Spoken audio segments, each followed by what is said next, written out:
Welcome back into Queen City News now, 5:30 here on your Thursday morning. Thanks for being with us. I'm Julian Sador. Obviously, top story of the morning, the impacts of Tropical Storm Debby as she moves on through the area. We want to go right to our meteorologist, Ted Phaeton, as we take a live look over uptown. You can't really tell just how heavy the rain is or the winds are, how strong the winds are by looking at that camera shot. But Ted, we have seen the impacts already move through our area. Yeah, we certainly have, in the form of the pooling, ponding, and the low-lying areas. Flash flood warnings issued from Mecklenburg County areas east, and we even have had confirmed tornadoes for the eastern portions of the state towards parts of Raleigh, Durham. We are seeing the impacts of Debby stretch from South Carolina into North Carolina this morning. That's where some of the heaviest rain has been seen. Even the flashing green is the emergency flash flood warning, where those water levels are causing major issues. We have the red and the yellow on your map stretching up through Dunn into Selma and Raleigh,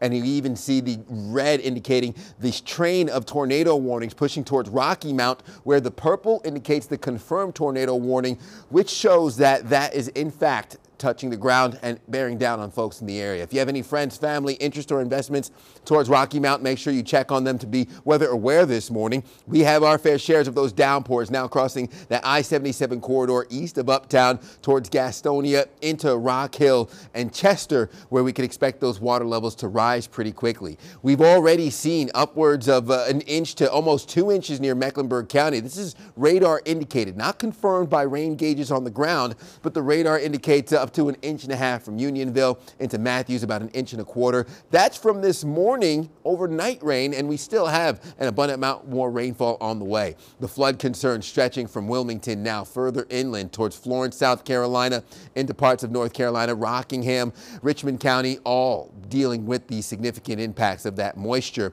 And throughout the morning, Debby tracks north, making its way to the northeast as we approach the end of the work week and the start of the weekend, with the rain and the impacts being felt through your Friday. Remember, you can always stay up to date on the latest with the forecast by downloading that Pinpoint Weather app. It's free in your App Store or Google Play. Tracks where your phone is, not where your home is, and of course lets you know of any watches or warnings in your area when issued. So a great tool to have on a day like today.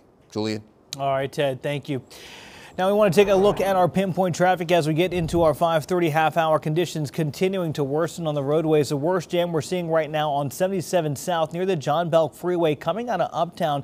No word yet on the exact cause for that backup, but zooming out a bit, we're seeing a lot of slowing due to the wet roads and poor visibility. The list of crashes being worked by CMPD filling up the board quickly this morning. Too many to list right now, but just be careful as you head out on the roads this morning. We've already been getting several reports of pooling and ponding on the roadways. Hydroplaning a real possibility as you start your morning commute.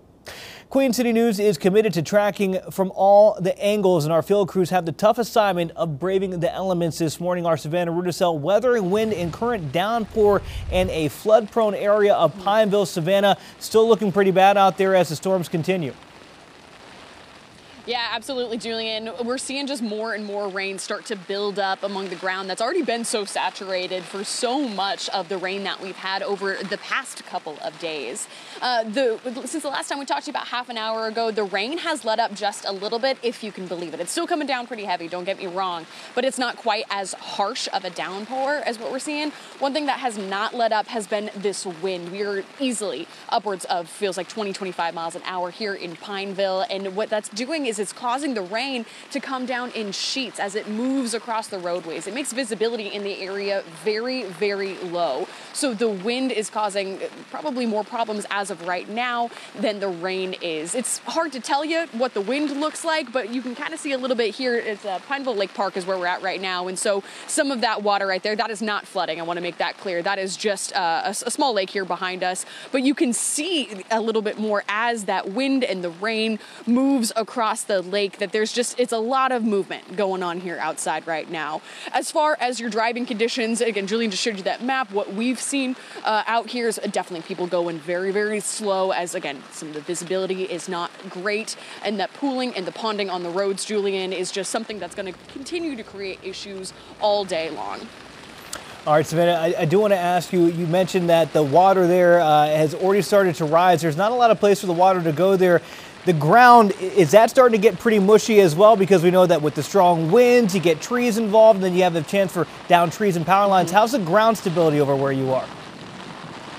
Yeah, as of right now, it's very much saturated here, and we'll have our photographer Trevor Beck kind of zoom in just down here next to this tree. It's one of the bigger puddles that does continue to grow. As you can see, that it's just getting more and more saturated. So that is something definitely that that crews are going to have to watch out for when you've got ground that is this saturated. The water's got nowhere to go, so it either runs off or it starts to create some structural integrity issues with certain either older trees or other structures like that. So as all morning long, we're going to continue to monitor any reports of damage or anything that might happen as a result of either the saturated ground or just these high winds that we're experiencing. All right, our Savannah, we're just out there live for us this morning. Savannah, stay safe. We'll catch up with you in about a half an hour.